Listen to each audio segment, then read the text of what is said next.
നമസ്കാരം, ഞാൻ ഡോക്ടർ ഭാഗ്യ, Q1B health കെയറിലെ Ayurveda ഡോക്ടറാണ്. ഒരുപാട് ആരോഗ്യ ഗുണങ്ങളുണ്ട് നമ്മൾ എന്നും യൂസ് ചെയ്യുന്ന ഉള്ളിക്ക്. അതിപ്പം വലിയ ഉള്ളി ആയിക്കോട്ടെ, അഥവാ സവാള ആയിക്കോട്ടെ, അല്ലെങ്കിൽ ചെറിയ ഉള്ളിക്കാണെങ്കിലൊക്കെ ഒരുപാട് ഔഷധ ഗുണങ്ങളുണ്ട്. നമ്മുടെ ആയുർവേദത്തിലാണെങ്കിൽ നമ്മൾ ഉള്ളി ഓരോ മെഡിസിൻ ഉണ്ടാക്കാൻ വേണ്ടിയിട്ടും യൂസ് ചെയ്യാറുണ്ട്. അതായത് ഏത് പ്രായക്കാർക്ക് വേണമെങ്കിലും നമുക്ക് ഉള്ളി യൂസ് ചെയ്യാം. നമുക്കത് വെറുതെ അരിഞ്ഞ് കഴിക്കാം. നിങ്ങൾ ചിലപ്പം കറിയിലൊക്കെ എല്ലാ ദിവസവും ഇട്ടിട്ട് കഴിക്കുന്നുണ്ടാവും. പക്ഷെ നിങ്ങളത് വെറുതെ കഴിക്കുകയാണെങ്കിൽ അതിൻ്റെ ഗുണങ്ങൾ ഒരുപാടാണ്. അപ്പോൾ നമുക്ക് നോക്കാം എന്തൊക്കെയാണ് ഉള്ളിയുടെ ഗുണങ്ങളെന്ന്.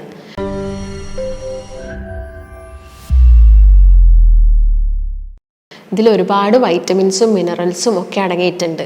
അതുപോലെ തന്നെ നല്ല ഫൈബർ റിച്ച് ആയിട്ടുള്ളൊരു ഔഷധം തന്നെയാണ് ഉള്ളി എന്ന് പറയുന്നത്.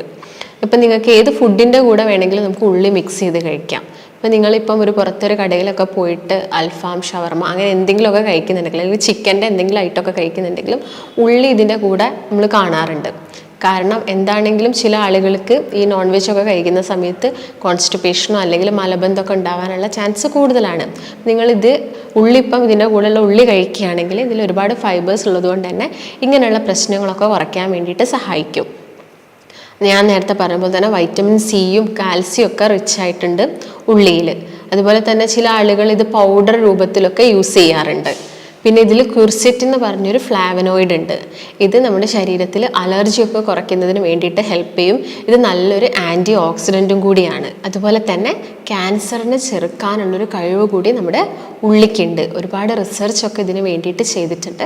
നമുക്കറിയാം നമ്മുടെ നോർമലായിട്ടുള്ള കോശങ്ങൾക്ക് രൂപമാറ്റം സംഭവിക്കുക, അല്ലെങ്കിൽ അവരുടെ ജനിതക ഘടനയിലൊക്കെ മാറ്റം സംഭവിച്ചിട്ട് സെല്ല് അൺകൺട്രോൾഡ് ആയിട്ട് ഡിവൈഡൊക്കെ ചെയ്യുന്നതാണ് ക്യാൻസർ എന്ന് പറയുന്നത്. ഇങ്ങനെയുള്ള അസുഖങ്ങളിൽ വരെ ഉള്ളിക്ക് പ്രിവെൻറ്റ് ചെയ്യാനുള്ളൊരു കഴിവുണ്ട്. അതുപോലെ തന്നെ നമ്മുടെ രക്തക്കുഴലിനൊക്കെ ക്ലീൻ ആക്കാൻ വേണ്ടിയിട്ട്, അല്ലെങ്കിൽ രക്തക്കുഴലിൻ്റെ ലൈനിങ്ങിൻ്റെ ഒക്കെ ആ ഒരു നോർമാലിറ്റി കീപ്പ് ചെയ്യാനൊക്കെ നമ്മുടെ ഉള്ളിക്ക് സാധിക്കും. അതുപോലെ തന്നെ ഇതിൽ തയോസൈനൈഡ്സ് എന്ന് പറഞ്ഞൊരു ഘടകം ഉള്ളതുകൊണ്ട് തന്നെ രക്തം പെട്ടെന്ന് കട്ട പിടിക്കുന്നതൊക്കെ പ്രിവെൻറ്റ് ചെയ്യാനുള്ളൊരു കഴിവ് ഉള്ളിക്കുണ്ട്. അതുകൊണ്ട് തന്നെ ഇടയ്ക്കിടയ്ക്ക് വരുന്ന ഈ ഹാർട്ട് അറ്റാക്ക് പോലുള്ള പ്രശ്നങ്ങൾ, അല്ലെങ്കിൽ ബ്ലോക്കുകൾ, അല്ലെങ്കിൽ സ്ട്രോക്ക് ഒക്കെ പ്രിവെൻറ്റ് ചെയ്യാനും ഉള്ളിക്ക് സാധിക്കും. അതുപോലെ തന്നെ ഒരുപാട് കാലമായിട്ട് വന്ന അലർജി കംപ്ലയിൻറ്റ്സ്, അല്ലെങ്കിൽ കണ്ടിന്യൂസ് ആയിട്ട് സ്മോക്കിംഗ് ഒക്കെ ചെയ്ത് കഴിഞ്ഞിട്ട് റെസ്പിറേറ്ററി കംപ്ലയിൻറ്റ്സ് വന്ന ആളുകളിലൊക്കെ ആണെങ്കിലും ഉള്ളി കഴിക്കുന്നതൊക്കെ, അതും വേവിക്കാതെ പച്ചയോട് കൂടിയിട്ട് കഴിക്കുന്നതാണ് കുറച്ചും കൂടി ബെറ്റർ. ഇതിലുള്ള ഈ ഓർഗാനിക് സൾഫൈഡ് കോമ്പൗണ്ട് ഒക്കെ നമ്മുടെ ബോഡിയിലേക്ക് എത്തുകയാണെങ്കിൽ ഇങ്ങനെയുള്ള ബ്ലോക്കുകൾ കുറയ്ക്കാനൊക്കെ ഹെൽപ്പ് ചെയ്യും. അപ്പോൾ നിങ്ങളുടെ 100 ഗ്രാം സവാള തന്നെ നിങ്ങൾക്ക് ഒരു ദിവസം കട്ട് ചെയ്തിട്ട് പല സമയത്തായിട്ട് നിങ്ങളുടെ ഭക്ഷണത്തിൻ്റെ കൂടെയോ അല്ലെങ്കിൽ സാലഡ്സ് ഒക്കെ ആയിട്ട് കഴിക്കുന്നത് ഒരുപാട് നല്ലതാണ്. ഞാൻ നേരത്തെ പറഞ്ഞ പോലെ തന്നെ ഇത് നമ്മുടെ രക്തക്കുഴലിനൊക്കെ ക്ലീൻ ചെയ്യുമെന്ന് പറഞ്ഞു. അതുകൊണ്ട് തന്നെ കൊളസ്ട്രോളൊക്കെ കൂടുന്നതൊക്കെ പ്രിവെൻറ്റ് ചെയ്യാൻ ഉള്ളിക്ക് സഹായിക്കും. ഇപ്പം ഉള്ളിയുടെ കേസ് നോക്കുകയാണെങ്കിൽ വലിയ ഉള്ളീനെ അപേക്ഷിച്ചിട്ട് കുറച്ചും കൂടി ബെറ്റർ എന്ന് പറയുന്നത് എപ്പോഴും ചെറിയ ഉള്ളി തന്നെയാണ്. അപ്പോൾ നിങ്ങൾ ചെറിയ ഉള്ളി ഇപ്പം തോരനൊക്കെ വെച്ച് കഴിക്കുന്നുണ്ടെങ്കിൽ ഒരുപാട് ചെറിയ ഉള്ളി ആഡ് ചെയ്യാൻ വേണ്ടിയിട്ട് ശ്രദ്ധിക്കുക. അതുപോലെ തന്നെ ഇത് പ്രമേഹ രോഗം കുറയ്ക്കാൻ വേണ്ടിയിട്ട് ഹെൽപ്പ് ചെയ്യുന്നുണ്ട്. നമ്മുടെ രക്തത്തിൽ നിയന്ത്രിതമല്ലാതെ ഗ്ലൂക്കോസ് കൂടുന്ന കണ്ടീഷനാണ് പ്രമേഹം എന്ന് പറയുന്നത്. അപ്പം അവിടെ എന്താണെങ്കിലും ഒരു ഇൻസുലിൻ റെസിസ്റ്റൻസ് ഉണ്ടാവും. അപ്പം ഇങ്ങനെയുള്ള ഈ ഒരു ഇൻസുലിൻ്റെ ആക്ടിവിറ്റി കൂട്ടാൻ വേണ്ടിയിട്ട്, അതുപോലെ തന്നെ ഗ്ലൈസീമിക് ഇൻഡെക്സ് ഒരുപാട് കുറഞ്ഞതുമാണ് ഉള്ളിയിൽ. അതുകൊണ്ട് തന്നെ പ്രമേഹമൊക്കെ പെട്ടെന്ന് കുറയ്ക്കാൻ വേണ്ടിയിട്ട് ഉള്ളി നമ്മളെ സഹായിക്കും. അതുപോലെ തന്നെ നമ്മുടെ ഇപ്പോൾ ഒരു ഹെയർ ഗ്രോത്തിനായിക്കോട്ടെ നമുക്ക് ഉള്ളി യൂസ് ചെയ്യാം. നമ്മളിപ്പോൾ ഇൻറ്റേർണലി കഴിക്കുകയാണെങ്കിലും നമുക്ക് ആ സ്കിന്നിലുള്ള ഒരു കൊളാജൻ വർദ്ധിപ്പിക്കാൻ വേണ്ടിയിട്ട്, അതുപോലെ തന്നെ ഹെയറിൽ കെരാറ്റിൻ കൂട്ടാനൊക്കെ വേണ്ടിയിട്ട് നമുക്ക് ഉള്ളി സഹായിക്കും. ഇപ്പം നിങ്ങൾക്ക് എക്സ്റ്റേണലി അപ്ലൈ ചെയ്യാൻ വേണ്ടിയിട്ടും നിങ്ങൾക്ക് ഉള്ളി യൂസ് ചെയ്യാവുന്നതാണ്. ഉള്ളിയിൽ അലിസിൻ കോമ്പൗണ്ട് ഉള്ളത് കൊണ്ടാണ് ഇത് നമ്മുടെ ശരീരത്തിൽ അനാവശ്യമായിട്ട് വരുന്ന ചീത്ത കൊഴുപ്പ് അല്ലെങ്കിൽ കൊളസ്ട്രോളിനെയൊക്കെ കുറയ്ക്കാൻ വേണ്ടിയിട്ട് സഹായിക്കുന്നത്. ഞാൻ നേരത്തെ പറഞ്ഞ പോലെ തന്നെ ശ്വാസകോശത്തിൻ്റെ ഒക്കെ ഒരു ഹെൽത്തിന് ഇത് നല്ലതെന്ന് പറഞ്ഞു. അതായത് മൂക്കിലും തൊണ്ടയിലും ശ്വാസകോശത്തിലൊക്കെ വരുന്ന ഈ മ്യൂക്കസ് മെംബ്രെയിനിൽ വരുന്ന ഇൻഫെക്ഷൻസ് കുറയ്ക്കാൻ വേണ്ടിയിട്ടാണ് ഉള്ളി സഹായിക്കുന്നത്. അതുപോലെ ഞാൻ നേരത്തെ പറഞ്ഞ ഈ ഫ്ലാവനോയിഡ്, ഉള്ളിയിൽ ഫ്ലാവനോയിഡ് അടങ്ങിയിട്ടുണ്ട്. കുർസെറ്റ് എന്ന് പറഞ്ഞ ഫ്ലാവനോയിഡും ഇങ്ങനെ വരുന്ന അലർജി കുറയ്ക്കാൻ വേണ്ടിയിട്ട് ഹെൽപ്പ് ചെയ്യും. എന്നാൽ ചില ആളുകളിൽ ഉള്ളി കഴിക്കുന്ന സമയത്ത് ചില അലർജിയൊക്കെ ഉണ്ടാക്കാറുണ്ട്. അവർ ഉള്ളി കഴിക്കുന്നത് മാക്സിമം ഒഴിവാക്കിയിട്ട് കറിയിലൂടെയൊക്കെ കഴിക്കുന്നതായിരിക്കും കുറച്ചും കൂടി ബെറ്റർ. അതുപോലെ തന്നെ ഈ ഫ്ലാവനോയിഡ് നമ്മുടെ തലച്ചോറിലുള്ള കോശങ്ങളുടെയൊക്കെ പ്രവർത്തനത്തിന് കുറച്ചും കൂടി സുഗമമാക്കാൻ വേണ്ടിയിട്ട് ഹെൽപ്പ് ചെയ്യുന്നുണ്ട്.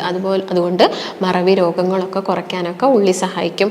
അതുപോലെ ഇതിൽ ഒരുപാട് ഫൈബേഴ്സ് റിച്ച് ഉണ്ട്. അതുകൊണ്ട് തന്നെ പറഞ്ഞാൽ ഈ കോൺസ്റ്റിപ്പേഷൻ പോലുള്ള ബുദ്ധിമുട്ടുകൾ അല്ലെങ്കിൽ പൈൽസ് വരുന്ന ആളുകളിൽ ഒക്കെ നമുക്ക് ഉള്ളി കൂടുതലായിട്ടും യൂസ് ചെയ്യാം. ഇപ്പോൾ ആയുർവേദത്തിൻ്റെ കേസ് നോക്കുകയാണെങ്കിൽ തന്നെ നമ്മൾ കോൺസ്റ്റിപ്പേഷനിലുള്ള ആളുകളിൽ നമ്മൾ ഒരുപാട് ഉള്ളിയൊക്കെ ഇട്ട് അല്ലെങ്കിൽ മോര് കാച്ചിട്ട് കഴിക്കാൻ പറയും, അല്ലെങ്കിൽ എന്തെങ്കിലും തോരൻ അല്ലെങ്കിൽ ചേന പോലുള്ള എന്തെങ്കിലും തോരൻ വെച്ച് കഴിക്കുന്ന സമയത്ത് ഒരുപാട് ഉള്ളി ആഡ് ചെയ്യാൻ പറയാറുണ്ട്.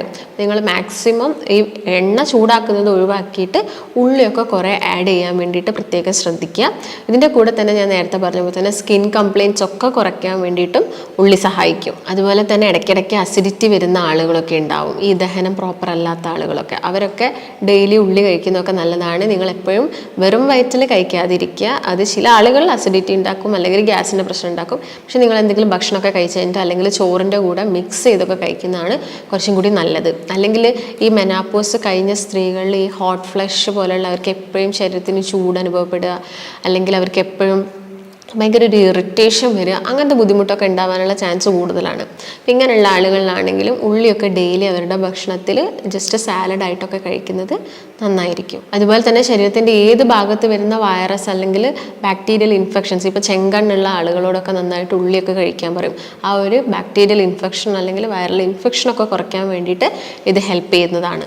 അതുപോലെ തന്നെ ഈ കുർസെറ്റ് എന്ന് പറഞ്ഞ കോമ്പൗണ്ട് ശരീരത്തിലുള്ള ടെസ്റ്റോസ്റ്റിറോൺ ഹോർമോൺ കൂട്ടാൻ വേണ്ടിയിട്ടൊക്കെ സഹായിക്കും. ഇപ്പം ലൈംഗിക പ്രശ്നമുള്ള ആളുകളൊക്കെ ആണെങ്കിലും ഉള്ളിയൊക്കെ വെറുതെ തന്നെ കഴിക്കുന്നതോ അല്ലെങ്കിൽ ഇപ്പം പ്രമേഹ രോഗികളൊന്നും അല്ലെങ്കിൽ അവർക്ക് ജസ്റ്റ് ഒന്ന് തേനിൽ മിക്സ് ചെയ്തിട്ട് കഴിക്കുന്നതൊക്കെ നല്ലതാണ്. ഇപ്പം വെളുത്തുള്ളിയുടെ കേസ് നോക്കുകയാണെങ്കിലും ഇതിലും അലിസിൻ കോമ്പൗണ്ട് ഉള്ളതുകൊണ്ട് തന്നെ കൊളസ്ട്രോൾ കുറയ്ക്കാൻ വേണ്ടിയിട്ടും അതുപോലെ തന്നെ സ്പേമിൻ്റെ കൗണ്ട് കൂട്ടാൻ വേണ്ടിയിട്ടൊക്കെ ഹെൽപ്പ് ചെയ്യും. അപ്പം നിങ്ങൾക്ക് എന്തെങ്കിലും ബുദ്ധിമുട്ട്, അതായത് ചിലപ്പം ഉള്ളിയൊക്കെ കഴിച്ചിട്ട് IBS പോലെയുള്ള പ്രശ്നങ്ങൾ വരുന്ന ആളുകളാണെങ്കിൽ, അതായത് ഇടയ്ക്കിടയ്ക്ക് ഇങ്ങനെ ടോയ്ലറ്റിൽ പോകാൻ തോന്നുക, എന്ത് കഴിച്ചാലും ടോയ്ലറ്റിൽ പോവുക, അങ്ങനെയുള്ള ആളുകൾക്കൊക്കെ ചിലപ്പം ഉള്ളി അലർജി ആയിട്ട് മാറാം. അതുകൊണ്ട് ഇങ്ങനെയുള്ള ആളുകളൊക്കെ ഒരു ഡോക്ടറോട് ചോദിച്ചിട്ട് അല്ലെങ്കിൽ നിർദ്ദേശപ്രകാരം മാത്രം കഴിക്കാൻ വേണ്ടിയിട്ട് ശ്രദ്ധിക്കുക. പിന്നെ നിങ്ങൾക്ക് ഡെയിലി ഇത് സാലഡ് ആക്കിയിട്ടോ അല്ലെങ്കിൽ ഡയറക്റ്റ് എടുത്ത് കഴിക്കുകയോ അല്ലെങ്കിൽ എന്തെങ്കിലും ഭക്ഷണത്തിൻ്റെ കൂടെ മിക്സ് ചെയ്ത് കഴിക്കുന്നതൊക്കെ ചെയ്യാം. അപ്പോൾ ഏത് പ്രായക്കാർക്കാണെങ്കിലും, ഇപ്പം കുട്ടികളുടെ കേസൊക്കെ നോക്കുകയാണെങ്കിൽ നിങ്ങൾക്ക് 1 വയസ്സ് കഴിഞ്ഞ കുഞ്ഞുങ്ങളൊക്കെ ആണെങ്കിലും അവർക്കും ഇടയ്ക്കൊക്കെ ഒരു ഉള്ളിയൊക്കെ കൊടുക്കുന്നതൊക്കെ അവരുടെ വയറ് ഇടയ്ക്കിടയ്ക്ക് വരുന്ന ഗ്യാസിൻ്റെ പ്രശ്നം അല്ലെങ്കിൽ കോൺസ്റ്റിപ്പേഷൻ പോലുള്ള പ്രശ്നങ്ങളൊക്കെ കുറയ്ക്കാൻ സഹായിക്കും. അപ്പോൾ നമുക്ക് മറ്റൊരു നല്ല ഹെൽത്ത് ടോപ്പിക്കുമായിട്ട് വീണ്ടും കാണാം. നന്ദി.